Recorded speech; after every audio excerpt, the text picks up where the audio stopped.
Do you have trouble with keeping your mix from getting too loud? Every tweak you make or track you add inches you closer to that 0 dB mark. In this video, I'm going to share with you my 3 top tips on how to keep your mixes at the right level. Hey everyone, Joe here. It's really important when mixing to keep the master fader in your DAW from getting over 0 dB. It causes nasty digital distortion. It means you're gonna have to be bringing those faders down before exporting, and it could be affecting your mixing decisions as well if you're getting distortion and clipping during the mixing process. These 3 tips will help you to keep things well below 0 throughout the mixing process without having to think about it, so you can just focus on mixing and not worry about clipping. Tip number 1, bring levels down. So the first thing you should always be doing when you start a mix is a static mix where you're just basically balancing levels. So you bring all the tracks into your DAW and you hit play and you're just spending sort of 15-20 minutes getting a great level balance so that things can start to sound great before you've even added any plugins. But when you're doing your level balances, a lot of the time you're thinking, oh, that's too quiet, that bass is too quiet, let's bring it up.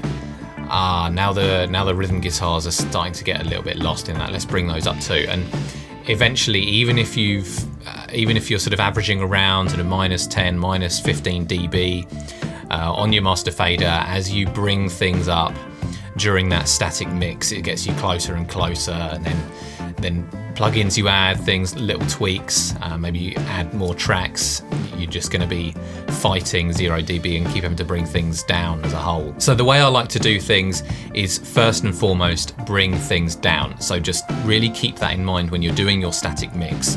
Focus on the things that are too loud, even if there are lots of things that are too loud and overpowering something else.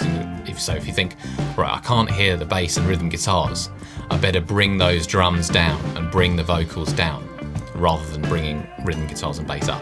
And obviously there are going to be times as well where you do want to bring things up, make little boosts, but generally if you keep that mindset that too loud, bring it down, rather than too quiet, bring it up during your static mix, it'll keep a nice level going for the rest of your mix. Tip number 2 is to level match your plugins. So when you add a plugin onto a track, say an EQ or a compressor, and it does its thing, it does its processing, a lot of the time that's also going to cause an increase in the level of that track. So if you're boosting some of the top end, for example, on a vocal, you're increasing the level of that top end, so that's going to bring the overall level up. So you need to make sure that you're adjusting the output of each plugin so that the level that goes into the plugin is the same that comes out. So you can bypass the plugin and compare with it on and off, and make sure that the plugin isn't boosting the level if that's not what you want it to do. I'll go over this in greater detail in a video which I'll link on the screen now. And the third and final tip, probably the most important one, because as I like to say, you should be recording like there is no mixing.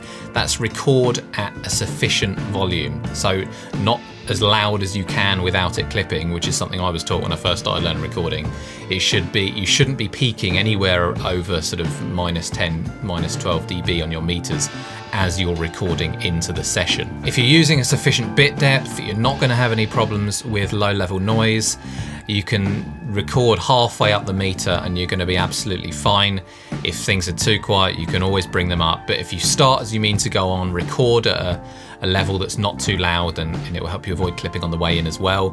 That's going to help you to keep your mixes at the right level. And again, if you want more details on that, I'll leave a link on the screen now to a more detailed video on recording levels. So those are my 3 tips on how to keep your mixes from clipping. Do you have trouble with this? Let me know in the comments section below if this is something you suffer with when you're mixing. And for more mixing and recording tips and tricks, just hit that subscribe button. And as always, thank you so much for watching, and I'll see you next time.